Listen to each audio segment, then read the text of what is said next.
नमस्कार दोस्तों, आज 30 जनवरी है। वही दिन जब गांधी जी को गोडसे जी ने गोली मारकर उन्हें इस दुनिया से विदा किया था। कुछ लोग इसे हत्या मानते हैं तो कुछ वध कहते हैं, वो अलग बातें हैं। हम इस लफड़े में नहीं पड़ेंगे कि गांधी जी को कौन मानता है कौन नहीं मानता, कौन गोडसे जी को मानता है कौन नहीं मानता, वो अलग बातें हैं। लेकिन आज हम गांधी जी की दी हुई एक महत्वपूर्ण सलाह आप लोगों को बताना चाहते हैं, जो कम से कम गांधी जी को मानने वालों को तो माननी ही चाहिए, उस पर कार्य करना ही चाहिए। लेकिन दुर्भाग्य कि गांधी जी के नाम से चल रही एक बड़ी सबसे बड़ी पार्टी, जो अब तक सबसे बड़ी थी अब तो नहीं रह गई, कांग्रेस, वो भी गांधी जी की बातों को नहीं मानती। गांधी जी ने क्या कहा था, एक बार पढ़िएगा हेडलाइंस, कि कब्जा करके बनाई गई मस्जिद को गिरा दो। मंदिरों को ध्वस्त कर बनाए गए मस्जिदों पर बोले थे गांधी, मुस्लिम खुद सौंप दे ऐसे स्थल। ओप इंडिया की ये जो एक खबर है, जो हम आपको पूरी दिखाने जा रहे हैं, इस खबर को अगर आप ध्यान से देखेंगे तो आपको बहुत कुछ समझ में आएगा। और हम पुनः निवेदन करेंगे गांधी जी को मानने वालों से कि उनकी बातों को तो कम से कम मानने का प्रयास करें।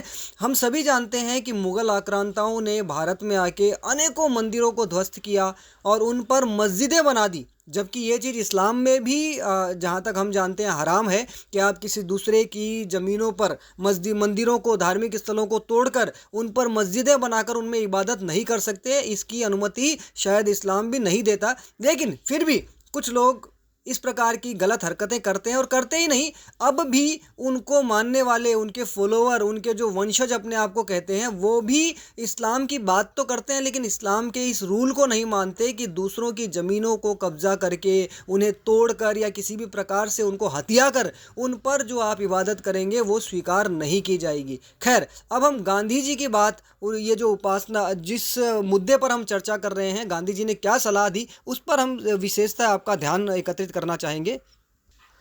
तो हम जानते हैं कि ध्वस्त किए गए मंदिरों और उसके ऊपर बने मस्जिदों पर महात्मा गांधी की क्या राय थी, ध्यान से सुनिएगा। गांधी जी का ये लेख सेवा समर्पण, दिल्ली की मासिक पत्रिका, 27 जुलाई 1937 को प्रकाशित किया गया था। इस आर्टिकल में महात्मा गांधी ने श्री राम गोपाल शरद के पत्र का जवाब भेजा है। इसमें गांधी जी ने खुलकर अपने विचार साझा किए हैं।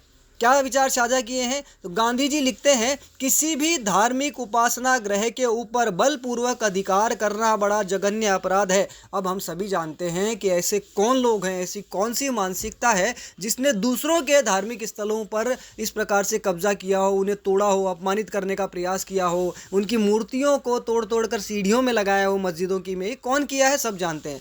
मुगल काल में धार्मिक धर्मांधता के कारण मुगल शासकों ने हिंदुओं के बहुत से धार्मिक स्थलों पर कब्जा कर लिया, जो हिंदुओं के पवित्र आराधना स्थल थे। ये बातें सभी जानते हैं, कोई नहीं जानता, ये अभी हो नहीं सकता। लेकिन नहीं मानते ऐसे बहुत से लोग हैं जो जानकर भी नहीं मानते।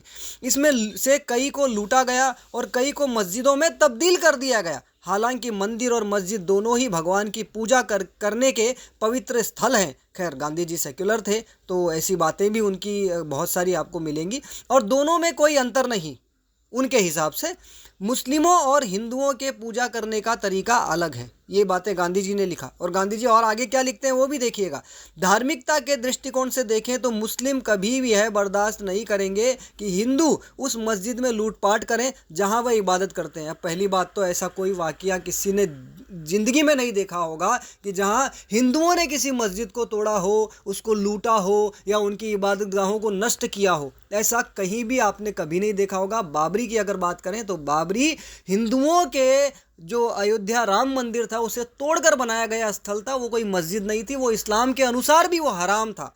इस प्रकार की बातें हम कह सकते हैं। आगे, इसी तरह हिंदू भी यह बर्दाश्त नहीं करेंगे कि जहां वह भगवान राम, कृष्ण, विष्णु और अन्य भगवानों की पूजा करते हैं उसे ध्वस्त कर दिया जाए। जहां भी ऐसी घटनाएं हुई हैं वे गुलामी की निशानी हैं। अब इससे आप बिल्कुल क्लियरली हेडिंग समझ सकते हैं कि मंदिरों को तोड़कर बनाई गई मस्जिदें गुलामी के चिन्ह है। ये हेडलाइन के साथ में ये संदेश वायरल हो रहा है, तो ये बिल्कुल सही है, कहीं कोई इसमें गलती नहीं है। जहां विवाद है, हिंदुओं और मुस्लिमों को आपस में इनको बैठकर तय कर लेना चाहिए। मुस्लिमों के वे पूजा स्थल जो हिंदुओं के कब्जे में हैं, हिंदुओं को उन्हें उदारता से मुस्लिमों को दे देना चाहिए। खैर, इसमें कोई दो राय नहीं है। अगर हिंदुओं ने ऐसा कुछ किया है तो हिंदुओं को भी मुस्लिमों को उनके पूजा स्थल दे देने चाहिए। लेकिन ऐसे कौन से स्थल हैं, कोई तो बताए, उसके ऊपर केस तो करे।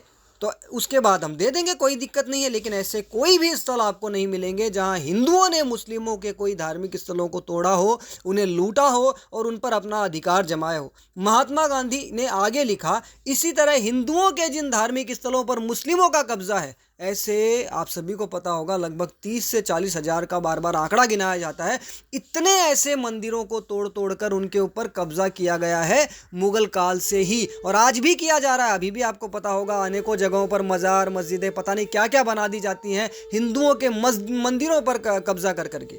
आगे बढ़ते हैं। उन्हें खुशी खुशी हिंदुओं को सौंप देना चाहिए, यानी मुस्लिमों ने ऐसा कुछ किया है तो उसे खुशी खुशी हिंदुओं को सौंप दे, ये महात्मा गांधी की राय है।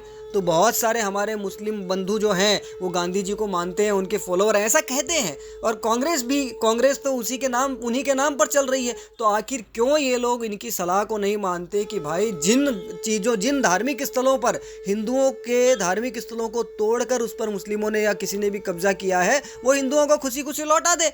लेकिन नहीं, ऐसा नहीं करेंगे। आगे गांधी जी क्या कहते हैं, वो क्यों ऐसा कहते हैं, इससे आपसी भेदभाव दूर होगा और हिंदुओं और मुस्लिमों के बीच एकता बढ़ेगी, जो भारत जैसे देश के लिए वरदान साबित होगी। बात तो सही है, लेकिन वो माने तब ना। उन्होंने अगर मान लिया होता तो अयोध्या हमें कब की मिल गई होती। आज भी काशी में भी प्रॉब्लम चल रही है, मथुरा में भी प्रॉब्लम चल रही है, और ये नहीं चाहते हैं कि किसी भी प्रकार से हिंदुओं के ये धार्मिक स्थल उनको मिले। तो फिर कैसी एकता, कैसा भाईचारा, कैसी धार्मिक एकता और कैसा गांधी जी के प्रति समर्पण, इन लोगों का कुछ भी नहीं है, कोई भरोसा नहीं किया जा सकता। आगे महात्मा गांधी ने मंदिर गिरा के बनाए गए मस्जिदों पर और क्या कहा, ये तो 1937 की बात थी, अब हम आपको 1925 की बात कहेंगे। महात्मा गांधी ने 1925 में भी मस्जिदों द्वारा मंदिरों की ज़मीनों पर अवैध कब्जे पर मंदिरों के पुनर्निर्माण की बात कही थी।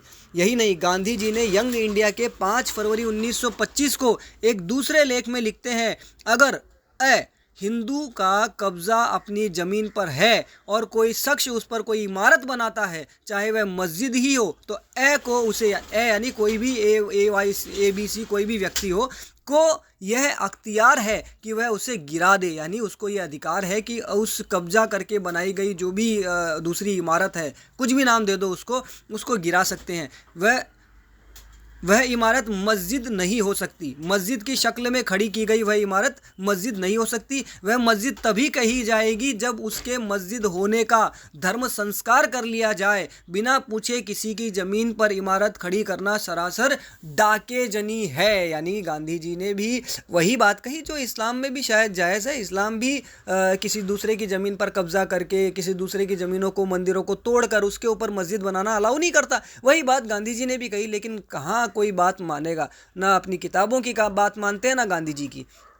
गांधी जी ने आगे लिखा था, डाकेजनी पवित्र नहीं हो सकती। अगर इस इमारत को, जिसका नाम झूठ मूठ मस्जिद रख दिया गया हो, उखाड़ डालने की इच्छा या ताकत में न हो, तो उसे यह हक बराबर है कि वह अदालत में जाएं और उसे अदालत द्वारा गिरवा दें। यानी या तो खुद गिरा दें अगर शक्ति है, सामर्थ्य है तो, या फिर अदालत में जाके उसे गिरवा लें। ये बातें गांधी जी ने कही थी। तो बताइए कि जो बाबरी विध्वंस हुआ वो कहाँ गलत है? अगर गांधी जी की बात माने तो सही था। हिंदुओं में जब सामर्थ्य आया, जब पावर आया, तो उन्होंने उसे तोड़ दिया, गिरा दिया। या फिर हो सकता है बाद में कोर्ट गिराने का आदेश देता, लेकिन कोर्ट में शायद इतना सामर्थ्य ना होता, बट लोगों ने उस काम को कर दिया। अब ये बात सोचने वाली है कि जो गांधी जी को मानते हैं, जो गांधी जी को फॉलो करते हैं, और भारत का महान सुप्रीम कोर्ट, भारत की सरकार, चाहे कोई भी हो, चाहे कांग्रेस हो, चाहे बीजेपी हो, क्या वो गांधी जी की इन बातों पर अमल करेंगी? क्या उन्हें गांधी जी की इन बातों को स्वीकार नहीं करना चाहिए और इन बातों के अनुसार आगे नहीं बढ़ना चाहिए? लेकिन नहीं, कोई